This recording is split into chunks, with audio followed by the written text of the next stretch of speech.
The rain tapped steadily on the steel roof of the refugee station far from Earth. Inside, dozens of species huddled together, tired, broken, and silent. Most had lost their homes. Some had lost their entire planets. One of them was Corin Vance, a paraplegic human soldier in a wheelchair, quiet in the back corner. To the aliens, he was strange. To some, he was even useless. And to one in particular, a tall, sharp-tongued alien girl named Zira, he was an object of pity and mockery. "Strange how your species calls you a soldier," she had said the day before. "Your legs don't even work." Corin didn't argue. He never did. But his eyes had locked with hers for a long moment. And she had looked away first. No, one expected much from Corin, not here on Station Theta 9, a damaged orbital outpost floating near the border of war. The Xerxes Dominion, a brutal empire of bioengineered aliens, had just declared a surprise war.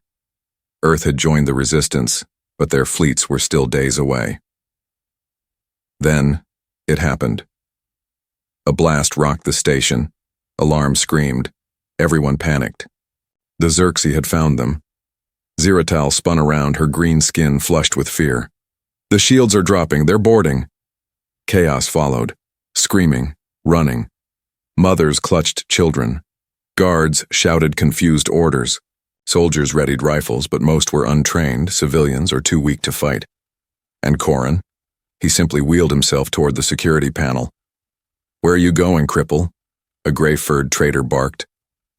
Corin didn't answer. Instead, he opened a control hatch and began typing. Zira followed him. "What do you think you're doing? You can't fight." Corin looked up, calm. "No, but I can still think." He rerouted the station's internal defense turrets, disabled door, overrides, and locked out certain pressure hatches all in less than 30 seconds. Zira's jaw dropped. You knew how to do all this?" "My brain works fine," Corin said, still typing. "Problem?" She said nothing. Then the first wave of Xerxes shock troops landed. They were tall, armored, brutal-looking beasts with 4 arms and clawed feet. They carried plasma spears and moved like trained predators. The defenders were outmatched. Corin wheeled to a nearby console and tapped into the turret grid. Using only a joystick and voice commands, he fired 2 turrets from above. Red beams sliced through the first wave of attackers. He saved over a dozen lives in just seconds. Zira stared in shock. I didn't think you could." "You thought wrong," Corin said simply. "And you'll probably keep doing that." She winced, but she didn't reply. Instead, she watched as Corin directed fire again, sealed a vent the Xerxes were crawling through, and activated emergency bulkheads. The station shook again. "Station!" The next wave was inbound. One of the young alien cadets cried out, "We don't have enough fighters, they'll overrun us in minutes." Corin turned. "Then we make a trap." He outlined a plan, fast, direct, and brilliant. It would lure the invaders into the docking bay, then vent the entire chamber into space. Zira hesitated. "You've done this before." "Afghanistan, Mars, Europa," Corin said. "Plenty of times." "You were a real soldier?" He gave her a cold look. "Still am." She nodded slowly. The trap worked. The Xerxes entered the bay. Zira led the remaining defenders to the safe side of the bulkhead. Corin, with a final command, vented the chamber, sending 30 invaders spiraling into the void. It bought the station 3 more hours to live. Afterward, as everyone gathered in the emergency zone, Zira walked up to Corin. She stared at him a long moment. "You saved everyone," he shrugged. "Not everyone, but more than I ever could have.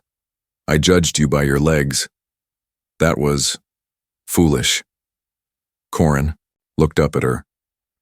"Next time, judge by what someone does, not how they look." Zira's lips twitched almost like a smile. "Noted." Behind them, the survivors gathered in small groups. People were whispering. Not about the aliens. Not about the failed defenses.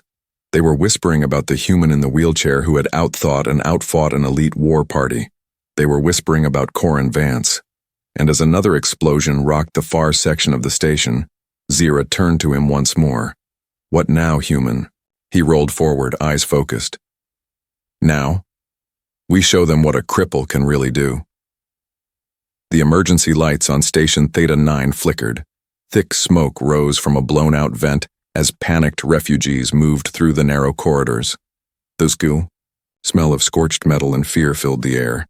Ziratal was gripping her plasma rifle tightly, her alien eyes scanning every shadow. Behind her, Corin Vance, still in his wheelchair, was calmly speaking into a handheld radio. "All defense units, fall back to Sector C," Corin said. "Seal doors A through F. Leave G open. It's the only path they'll think is unguarded." One of the alien officers turned, clearly annoyed. "Why are we listening to him? He's not even standing." Zira stepped forward. "He's the reason we're still breathing." But the officer wasn't convinced. "That doesn't make him a commander." Corin didn't argue. He simply pointed to the wall map behind him. "If you don't seal door F, the invaders will come from the rear in 20 minutes. If I'm wrong, you can blame the guy in the wheelchair, but if I'm right..." The officer frowned. He stared at the map. Then, reluctantly, he gave the order. "Seal doors A through F." Zira looked at Corin. "How did you even know that?" "I memorized this station's layout 2 days ago," he replied. She raised a brow. "You memorize entire maps just for fun?" Corin gave a small smile. "Some people jog. I study things." Suddenly the lights dimmed again. A loud boom echoed from the far wing. Another Xerxes boarding ship had landed. "They're cutting through the hull," a young voice shouted. "Let them," Corin said quietly. Everyone turned toward him. "They'll cut through at Section G, the open path. And when they do..." Corin pressed a button on the panel beside him. "We'll greet them with this. On." His screen automated turret swiveled silently into position. Zira smirked. "You set a trap." Corin nodded. "They're big, strong, brutal, but they're not smart. They keep coming straight, that's the flaw." As the first Xerxes soldiers burst through Section G, heavy fire opened from both sides. Screams followed. Then silence. The trap worked again, and still many officers on the station remained doubtful. Later, that hour, in the command room, 3 alien leaders argued over who should lead the defense now that the captain was dead. "He was just a minor," one shouted. "She's barely old enough to fly a pod," another added. Then someone pointed toward Corin. "And what about him? The human who rolls around and gives orders like he's in charge?" Zira crossed her arms. "You mean the human who keeps saving your lives?" But the tall general of the Crosari race banged his fist on the table. "He has no legs. How can someone like that lead warriors?" The room fell silent. Corin simply wheeled forward. His voice was calm. "You think leadership is about standing tall? About walking into battle with a big sword? I've seen men who stood 6 feet tall and still hid in fear when the first shot was fired. I've also seen a one-armed engineer hold off 20 soldiers with a wrench and a broken shield." He paused. "Leadership isn't about what you have, it's about what you do." No one spoke. Then a communication beeped. A new wave of Xerxes ships had entered orbit. Reinforcements were landing. Corin didn't wait. "We have 10 minutes before the outer ring falls. I suggest we argue less and act more." Zira nodded quickly. "What's the plan?" "We draw them in again, but this time we blow the secondary fuel line while they're inside." One of the engineers gasped. "That'll destroy part of the station." Corin looked up. "Better than letting them take all of it." While others hesitated, Zira followed Corin. The two made their way to the fuel core chamber. Corin guided her through each wire, each code, with exact precision. "You've done sabotage work before," she noted. "Plenty of times," he replied. "Earth had more wars than friends, remember?" Suddenly, a sound echoed behind them. A Xerxes scout had found them. Zira turned, aiming her rifle. But before she fired, she noticed something strange. The scout was hesitating, staring, not at her, but at Corin. Corin wheeled forward, eyes cold. "You want to know what a broken human looks like up close?" The Xerxes raised its weapon. Corin didn't flinch. Zira fired. The scout fell. Minutes later, the fuel chamber lit up. Explosives. Set. Station-wide alarms echoed once again. Corin's voice came through the command speaker. All units evacuate Sector 12 now. This is your final warning. Zira helped Corin back toward the safer zone. As the blast shook the deck, part of the invading army was vaporized. It wasn't pretty, but it bought them time. And now, the whispers across the station were growing. Louder, not about Zira, not about the generals, about the human with no legs, who might be their last chance. The station's artificial gravity hummed low as flickering lights continued to blink overhead.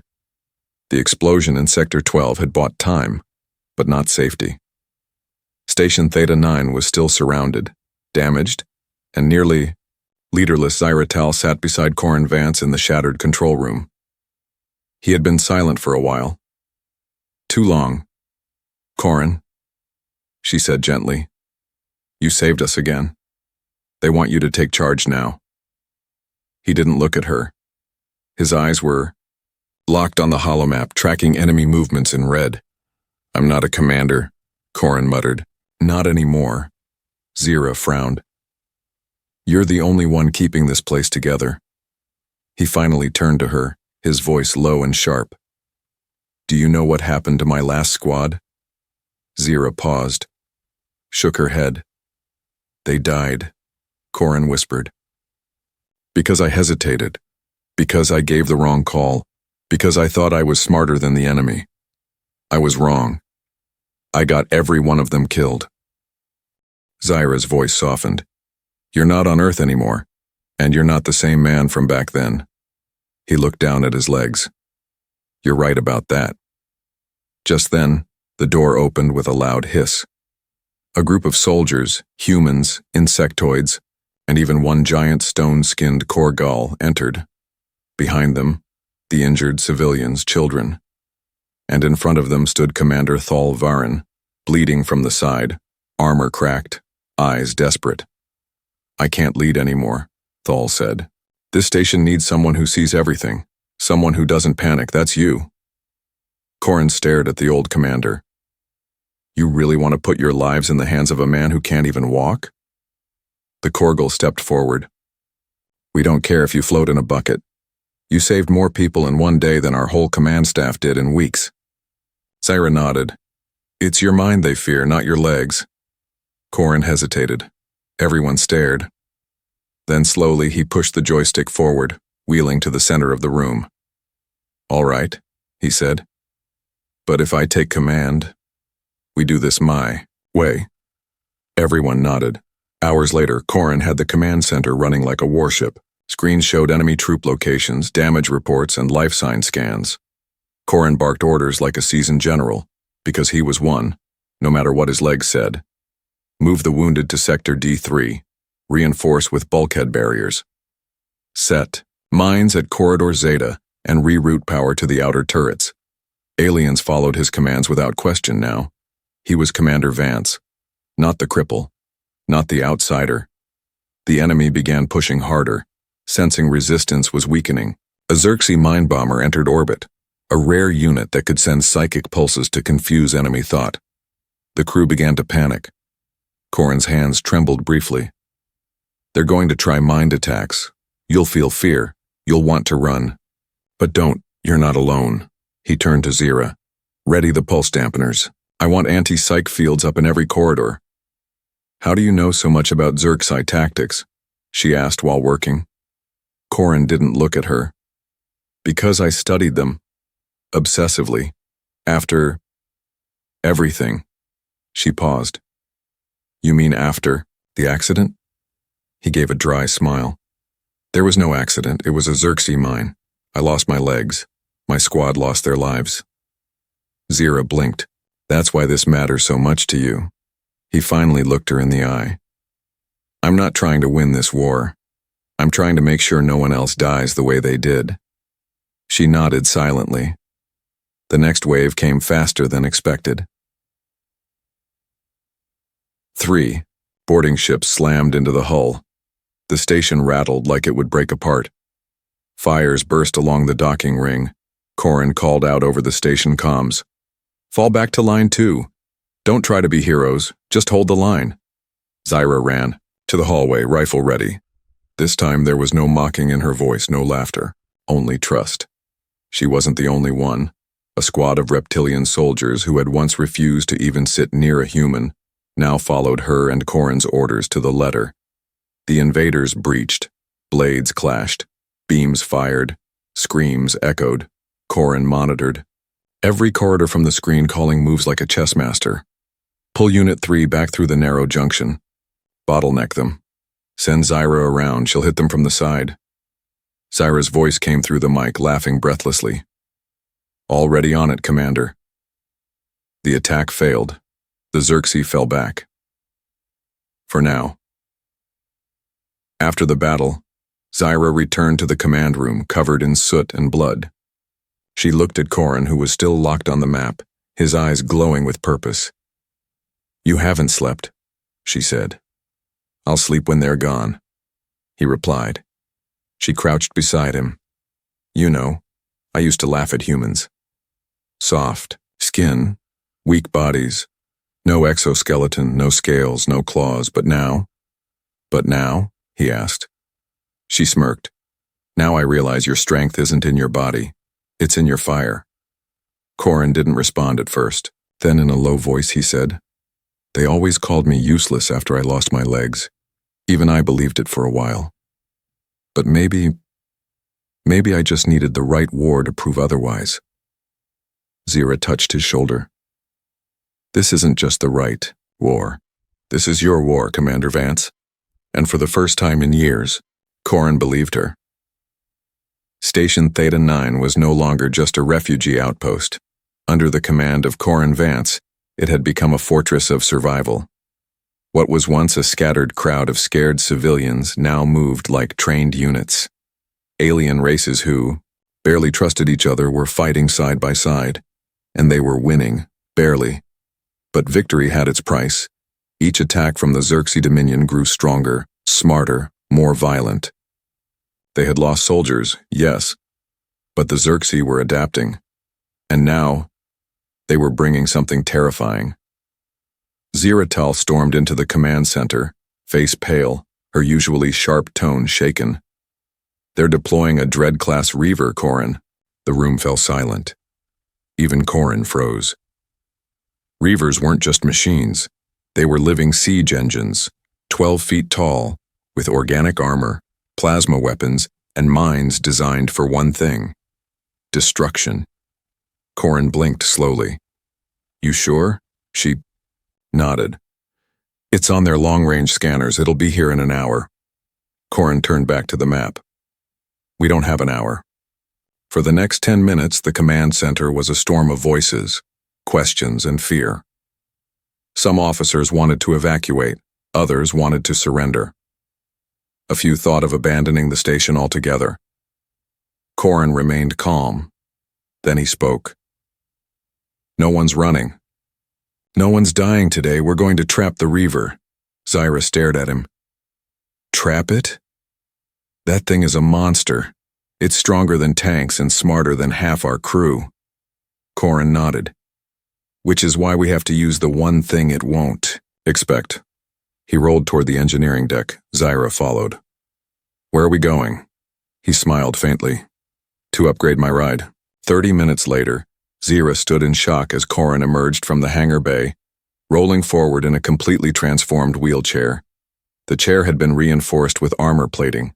2 small plasma turrets had been mounted on each side. A deflector shield generator hummed under the seat. Mini-grav boosters allowed small jumps over debris.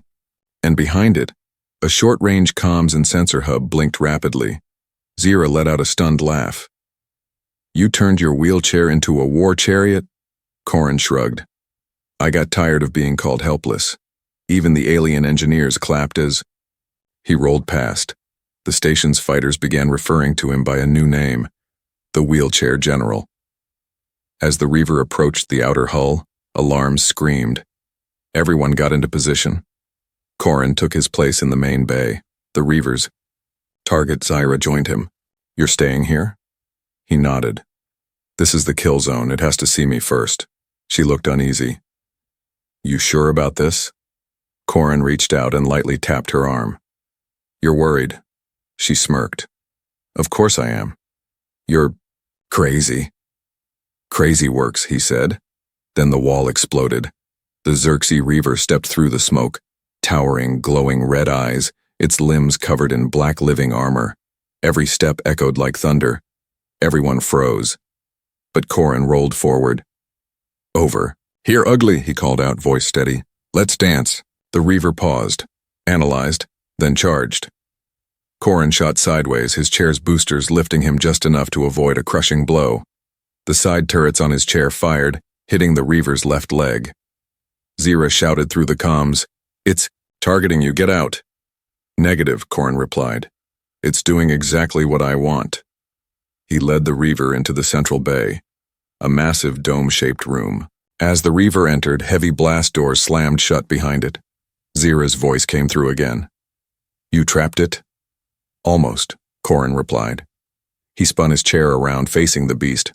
The Reaver growled in a deep, unnatural voice. Plasma. Blades extended from its arms.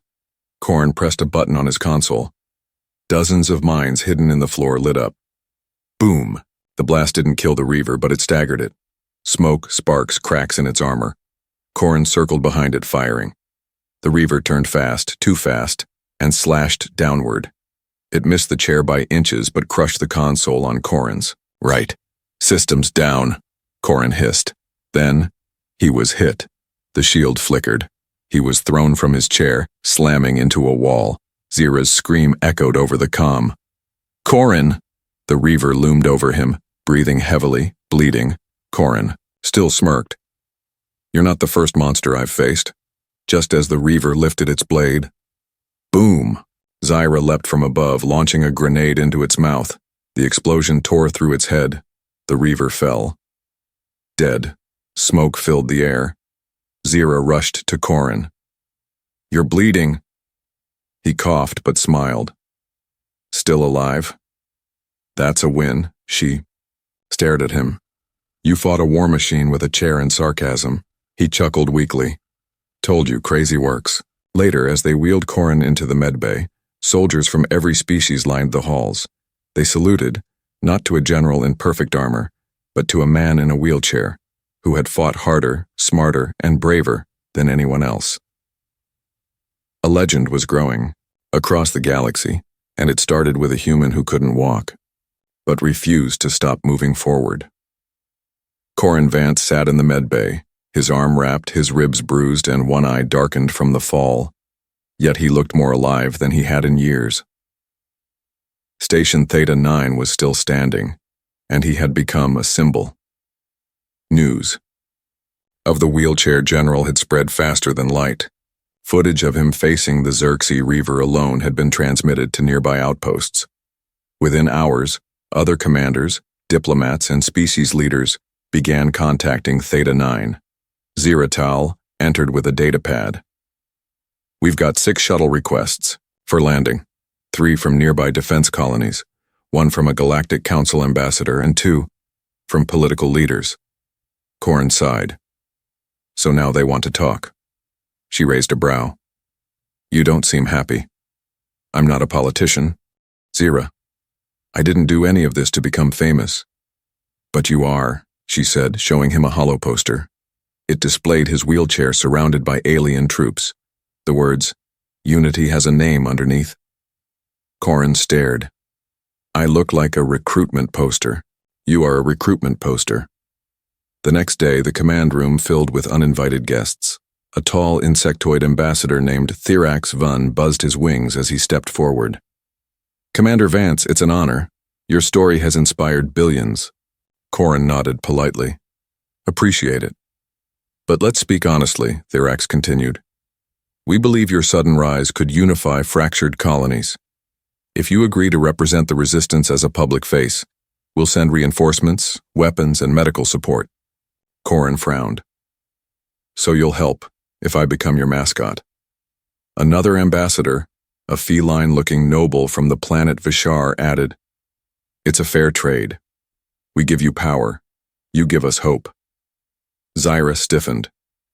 He already gave us hope, when you all stayed silent. Corin looked down, thinking. He knew the station was still vulnerable, supplies were low, morale was shaky, he needed allies, but he wasn't sure he could trust them. Later that evening, Corin sat alone in the hangar, staring at the stars. Zyra found him there. They want you to smile for the cameras and shake alien hands, she said. Corin didn't move. They see me as a symbol now, not a person. You're more than a symbol. He glanced at her. I'm just a broken man in a metal chair, doing what anyone with a brain and heart would do. Zyra sat beside him. Maybe. But most don't. Silence fell between them for a moment. Then Zyra asked softly, What did you dream of before all this? Corin smiled weakly. A quiet life. Earth. Some peace. I used to teach survival tactics to kids. After I lost my legs, they stopped calling. She tilted her head. Their loss. He chuckled. You really believe that? I do, she said, and soon the galaxy will too. But not everyone believed. That night, while Corin slept, someone tampered with his chair. Zyra discovered it during a routine check. The wheel locks had been sabotaged and the battery's regulator was rigged to overheat. She stormed into the command center, dragging a technician by the collar. He was going to kill Corin, she shouted. I found explosives rigged to his chair's core. The technician trembled. I didn't want to do it. I was paid by someone on Council Station Varen. They said the human was becoming too powerful. Corin was quiet as he listened. Too powerful. Too influential. He had become a threat. The next day, Corin wheeled into the council chamber. All ambassadors were present, pretending they didn't know anything. Corin's voice was sharp. Someone tried to kill me, in my own station, and I want to know who gave the order. No one answered. He rolled closer. Is that what you fear? That a man in a chair leads better than your whole system? Theorax Vun buzzed nervously. Surely you don't think... I think you're scared, Corin interrupted. Because I proved that leadership comes from action, not from status, wealth, or height. He turned to the room. I won't be your puppet, but I will accept your reinforcements under my terms, Theorax hissed. Then you'll never win the Council's full support. Zyra stepped forward, rifle in hand. Then we'll win without you. And the soldiers behind her, of all species, stood in silence beside their human commander. A message was clear. The galaxy didn't need perfect leaders. It needed those willing to fight, bleed, and stand up, even if they couldn't stand at all. Later that night, Zyra brought Corin a new data pad. It showed hundreds of new recruits volunteering for the resistance because of him. He scrolled through their names. I'm not a legend, he whispered. Zyra smiled. Maybe not. But legends, she said, are made, not born. Corin finally nodded, and in the dark space outside the station, more enemy ships gathered. The war was far from over, but now, Corin Vance was ready to lead it. The calm before the storm was always the worst. Corin Vance sat in silence in the war room, staring at the holographic map. Red dots filled the space around Station Theta 9. Enemy ships, dozens of them. A full-scale Xerxi assault was coming. The entire station was being transformed into a defense fortress. Mines were placed in outer rings. Power was rerouted to shields. All hands were on alert, and yet, something felt heavier than battle. Ziratal entered quietly. Reinforcements from Varen Outpost arrived. Corin looked up. How many? 300 fighters, 50 engineers, a medical team. Good. She didn't leave. She stood there for a moment, watching him. You haven't eaten. I'm fine. No, you're not, she said. You're always awake, always planning, never breathing. Corin let out a breath and rubbed his temples. That's what command is. You carry the weight so others don't have to. Zyra knelt beside him. Even a mind like yours needs rest. He met her gaze. Not until this station is safe. In the lower decks, soldiers were prepping for the next wave. Among them was Private Juno Malin, a 19-year-old human technician who had been following Corin like a shadow for days. Juno admired him, not just because of what Corin had done, but because he was the first officer to ever treat him like he mattered. "Private Malin," Corin had once said, "brains beat muscle every time, keep yours sharp." Juno had written it down. He had even carved it into his datapad. Now he was working on the power grid, trying to stabilize output for the inner turrets. That's when it happened. A plasma leak burst from a damaged pipe right into a fuel line. The explosion shook the deck. Emergency sirens blared. Smoke filled the corridor. Corin's voice came over the comms. "Report. What just happened?" A medic's voice replied. "Deck B12. 1 casualty. Private Juno Malin. Gone." Corin stared at the screen. His throat felt dry. He didn't blink, didn't move. Zira stepped into the room moments later, already knowing. She said nothing, just stood beside him. "I told him he mattered," Corin whispered. "I told him his mind was important, and now..." Zira sat down across from him. "He believed you." Corin looked away. "He died doing what I asked.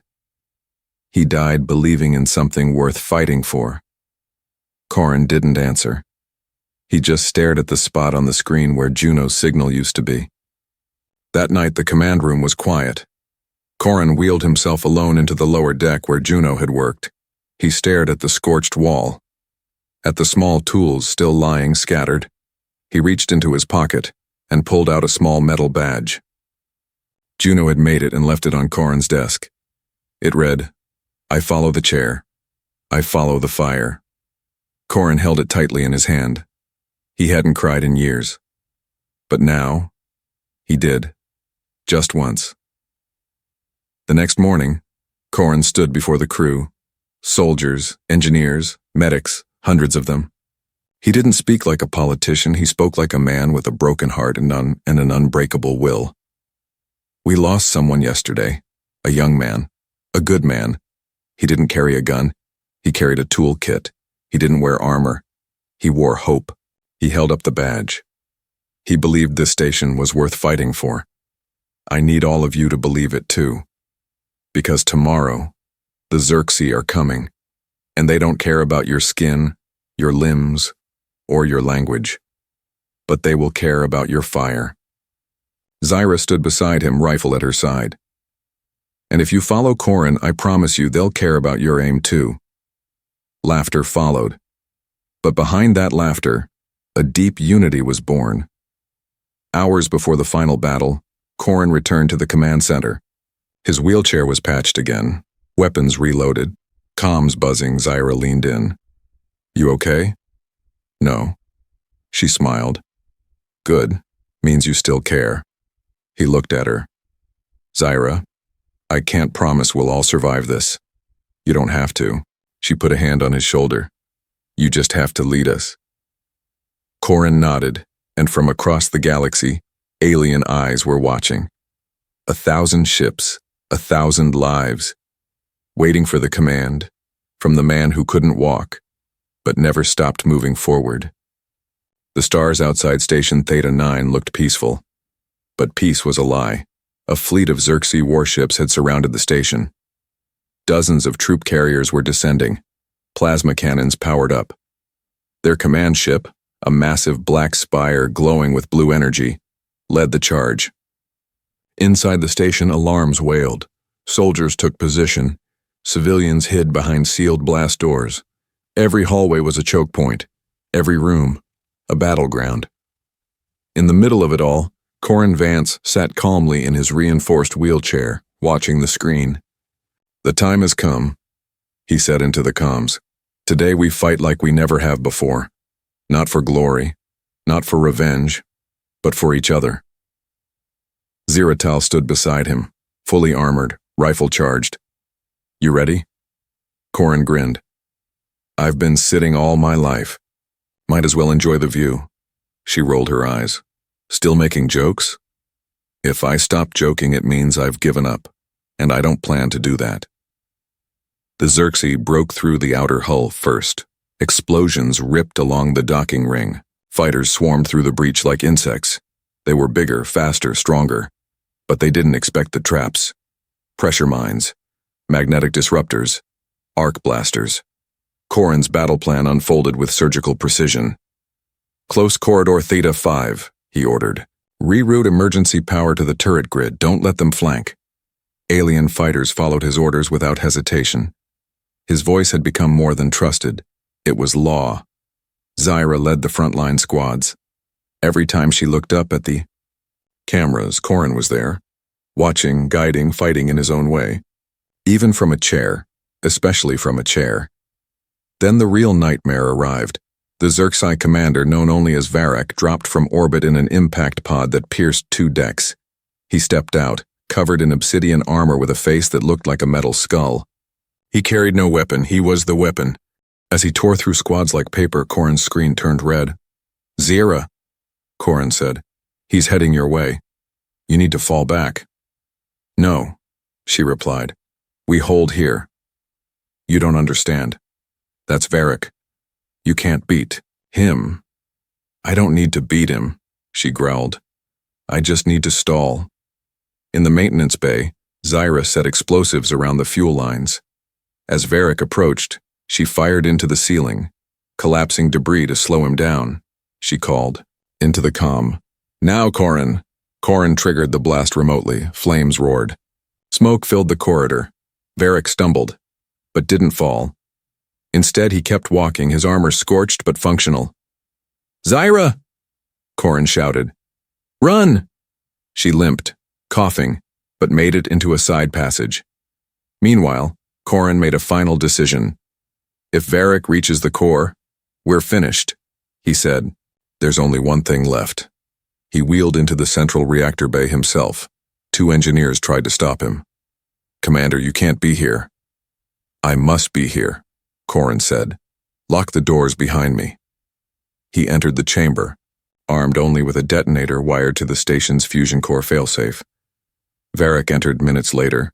They faced each other, monster and man. "You are broken," Varric said, stepping forward. "Unfit for war." Corrin pressed the detonator halfway. Lights flashed around them. "Funny," he said. "You look pretty nervous for a guy who thinks I'm weak." Varric growled. "You wouldn't dare destroy yourself." "I've lost everything before," Corrin said. "My legs, my squad, my peace. But this time..." He locked eyes with the monster. "I'm not losing anyone else." The standoff lasted 30 seconds. Varric lunged, but Zyra appeared behind him. Leaping from a vent with a stolen plasma blade, she stabbed deep into his side. Varric roared. Corrin slammed the full detonation sequence, but with one change. He had rerouted the power to implode, not explode. The blast pulled Varric inward, tearing his body apart. The station shook violently, but it held. Varric was gone. Hours later, survivors gathered in the main hall. Wounded, tired, but alive. Corrin sat at the front, his chair sparking slightly, his face bruised but smiling. Zyra limped beside him, leaning on a crutch. One by one, soldiers saluted. Some bowed, others simply nodded with tears in their eyes. A young alien child stepped forward and whispered, "Are you the man who saved everyone, even though you can't walk?" Corrin leaned down and said softly, "No, kid.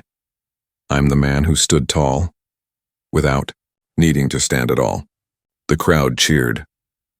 The battle was over. For the first time in weeks, the halls of Station Theta 9 were quiet.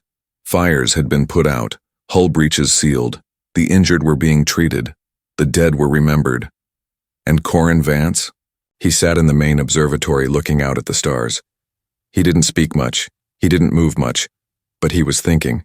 He had led soldiers, outwitted war machines, faced the most feared Xerxes warrior in existence, and lived.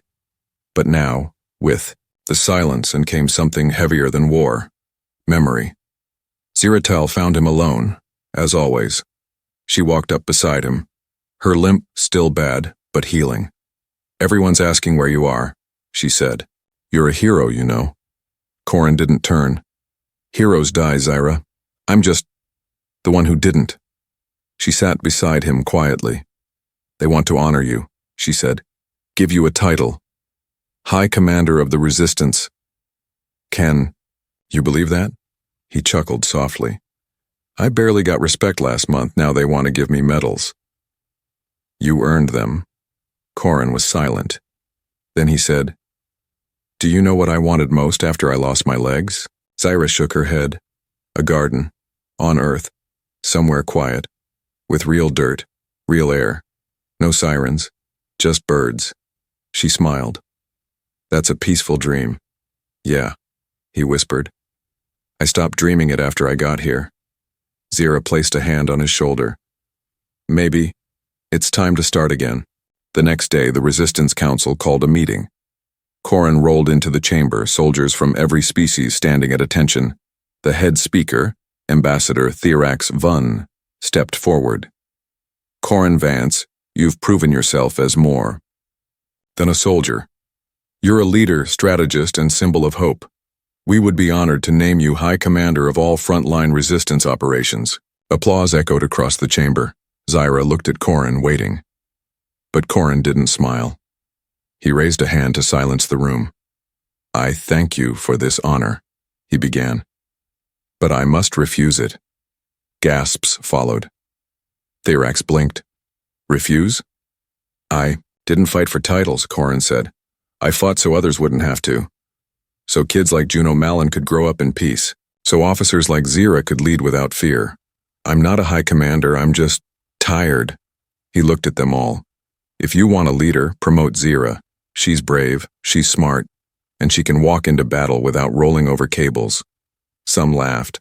Others stared in surprise. Zyra blinked, stunned. "Corin," but he nodded at her. "You've got this. And if not, you'll call me." Later, outside the station, a shuttle waited for departure. Zyra walked beside Corin one last time. "So you're really leaving?" He smiled. "I hear there's a quiet moon near the core worlds. No battles, just wind and green fields. Might be time to plant that garden." She paused. "You'll be missed?" He glanced at her. "You could visit, maybe bring snacks." Zyra smirked. "Only if you don't try to command the flowers." Corin laughed.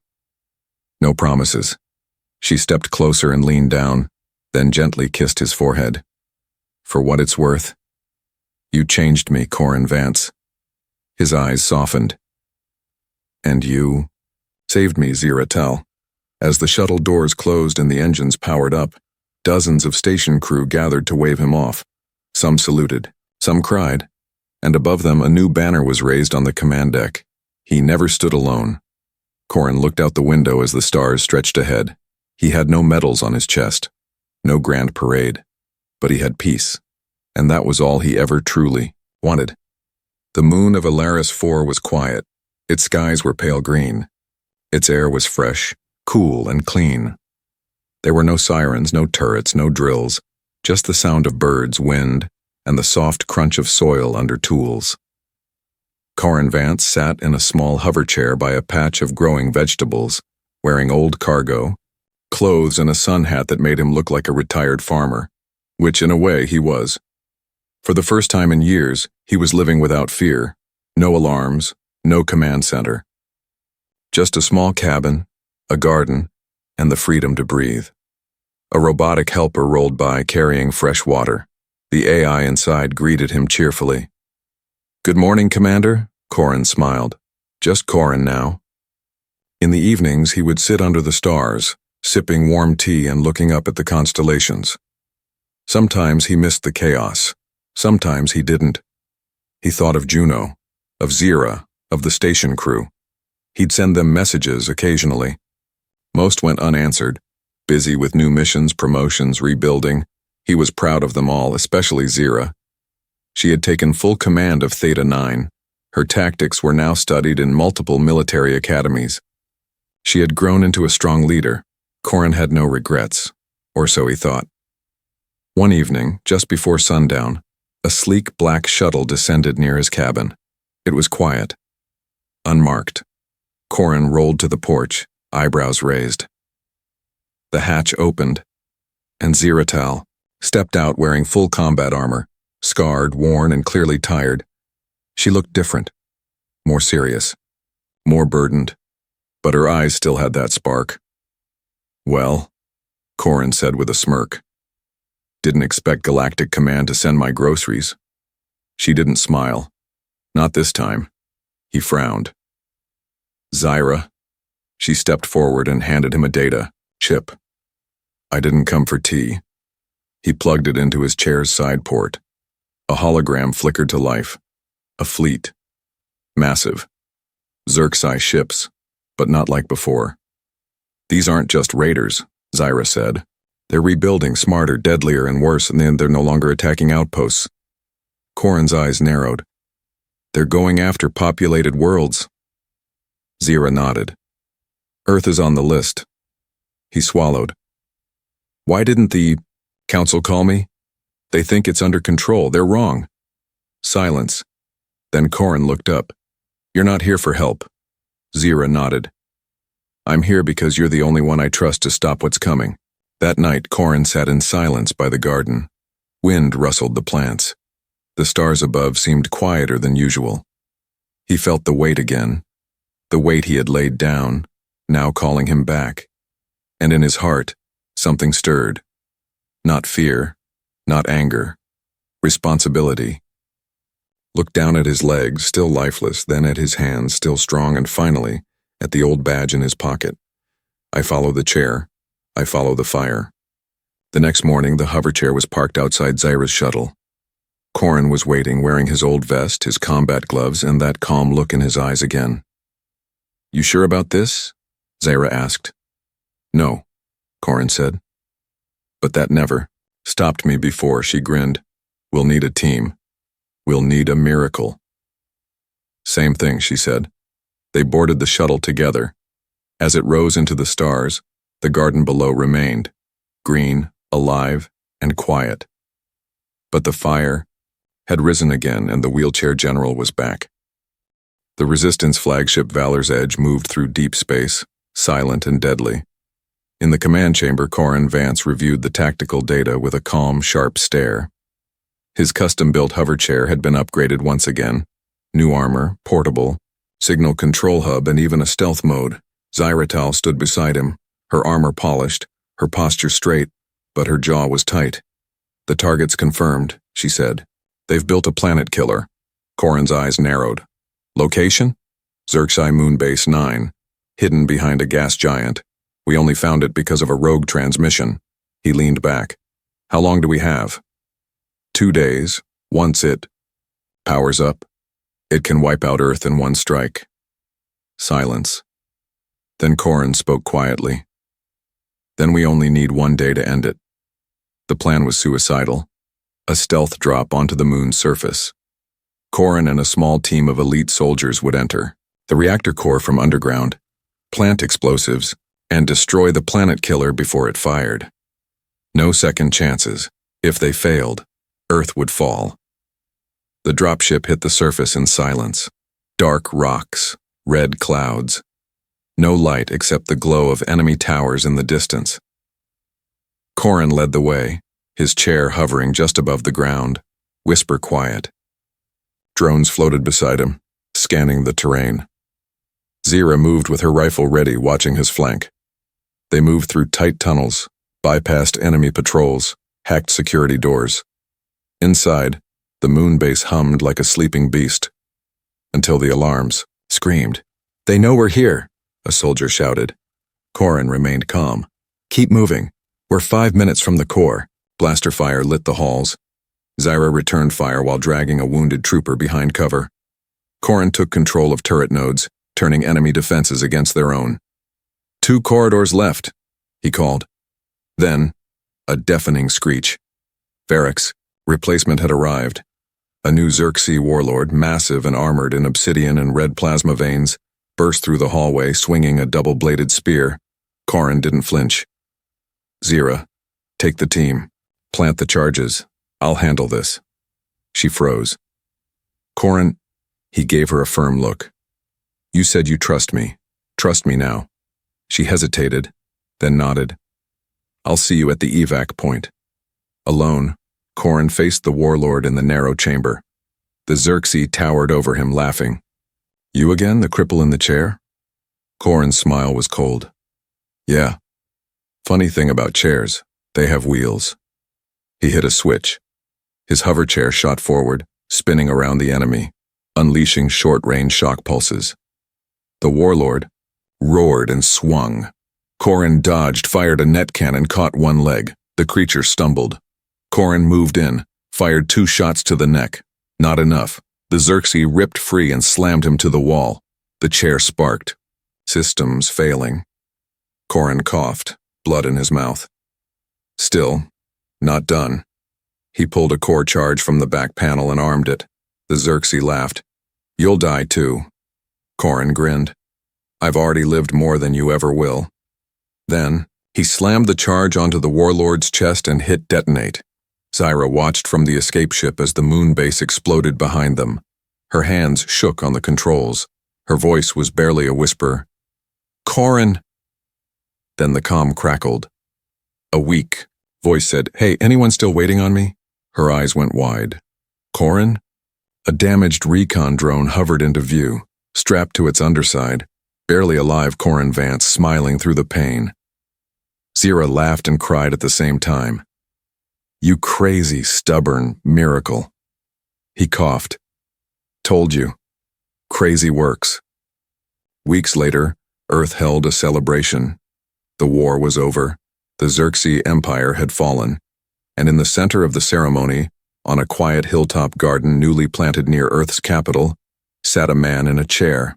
Not a soldier anymore, not a general, just Corin Vance. Beside him stood Zyra, holding a child's hand, Juno Malin's younger brother, now safe and smiling.